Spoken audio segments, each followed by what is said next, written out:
Hi friends, this is your pal Scott Garibay, and today we're going to talk about Dungeons and Dragons.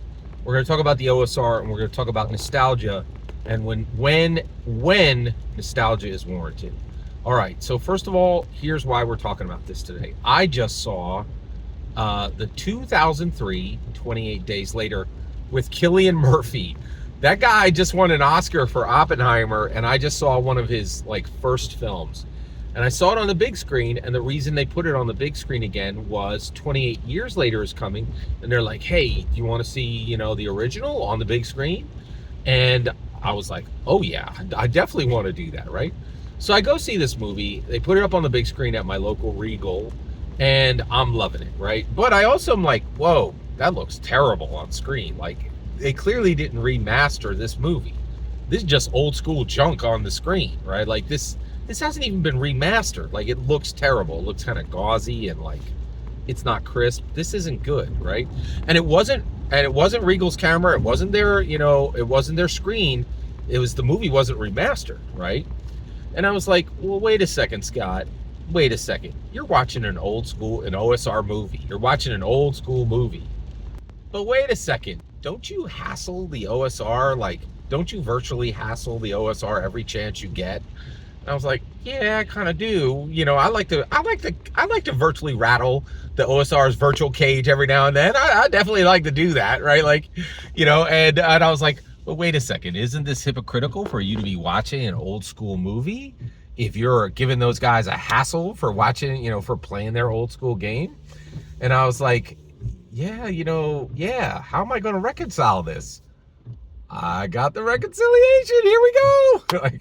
All right. So I watched 2003, 28 Days Later, and it was fantastic. I absolutely loved it. But that's me going back and wallowing in my nostalgia, right? I could have watched that at home, or I could have skipped it and done something else with that time. So it was me being nostalgic. Now, does that mean I'm an old school grognard? No. Here's the difference, right? So wait. Why do you get to get away with watching old school movies? But that's okay. But they can't just play their old school games and that's fine. Well, here's why. Okay, it's frequency. You could do virtually anything you want, but you have to pick the right frequency, right? I like to eat ho-hos, right? But I can't eat them every day. I can't eat them 3 times a day. You got to pick the right frequency. How often should you eat ho-hos? Once a week, right? And so this is the issue, right?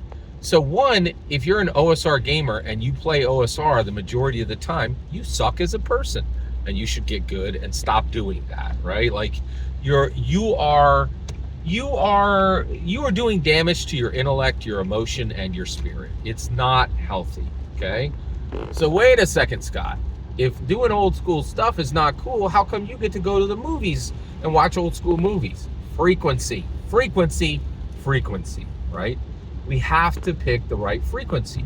Now, if I was just going to the movies and just seeing old movies, I wouldn't be much of a cinephile, right? I wouldn't be a really good movie fan. I'm a great movie fan. I go to the movies at least once a week, and it's quite common for me to go twice a week.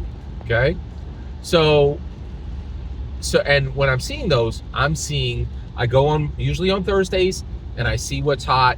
I see the brand new releases that I'm interested in, and then if I love them, like Sinners, I saw Sinners 3 times on the big screen, right? And then I saw Thunderbolts twice, right? And now I just saw this super old school film, right? So here's the kicker. Okay, so there we go. So what's the right frequency? So I have the right frequency for OSR, Indie, and Dungeons and Dragons, and let's get into it. So first of all, what is the right frequency for OSR games? So first of all, OSR, I think you guys are going to be happy. I don't have to tell people anymore that they don't have to play OSR anymore. They absolutely can play OSR, but only in November. Why in November, Scott? Nostalgia November. The entire month is now for everyone. I'm setting the frequency for all tabletop role-playing game frequencies for all people. If you are serious and you want to role play right, this is the correct path. Here we go. November is dedicated to OSR. You should be ready and prepared to run a 1-month campaign of OSR. You can run Shadow Dark, you can run OSE, you can run DCC, you can run any OSR game you want, free of guilt, right? And enjoy yourself in Nostalgia November. You can run D&D 1E, you can run D&D 2E, you can run D&D 3E, you can run D&D 4E, you can run MERPs, right? And you can run crusty old riffs, and you don't have to use updated rules. Use the oldest, crustiest rules possible, right? Just grognard it up, but keep it in November. Nostalgia November, okay? Now, wait a second, Scott. Does that mean that the rest of the year is for D&D? No, I think you're going to be happy to find this out. So Dungeons & Dragons is king of the hill. They have earned the lion's share of the year. 7 months out of the year should be dedicated to Dungeons & Dragons. And you can put them in any months you want, okay? Except, what month should we, H-I-J, May. May is I-J. May is indie month. Okay, so from here on out, once 1 month out of the year, at minimum, you should be playing indie tabletop role-playing games. And then get this, and then 7 months out of the year, you need to play Dungeons & Dragons. You give the lion's share of the year to Dungeons & Dragons, okay? Current edition. Not 5e, current edition, right? When we go to 6th edition 10 years from now, and 5e is 20 years old, you need to play 6th edition, right? So you play current edition Dungeons & Dragons 7 months out of the year, and then that means 5 months out of the year you give to indie tabletop role-playing games. That is the correct distribution of tabletop role-playing game distribution. May is for indies at minimum. At minimum, you should be given 1 month a year to indies, okay? Ideally, you should give 5 months a year to, 4 months a year, 4 months a year to indies, okay? But at minimum, May should be dedicated to indies, IJ right now.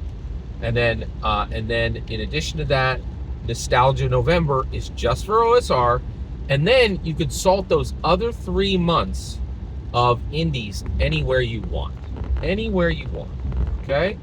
But that's a good, healthy diet of indie, OSR, and Dungeons & Dragons. Those are the right ratios. That's what those industries have earned. That's what's healthy for your intellect, your emotions, and for your spirit. That is the correct ratio of tabletop role-playing games. 7 months for D&D, 4 months for indie, and 1 month for OSR. Every single word you just heard in this video is my humble opinion. The important part is when I get to hear your humble opinion, when you get in the comments and send your traffic. Please consider liking, subscribing, and have a fetch millennium.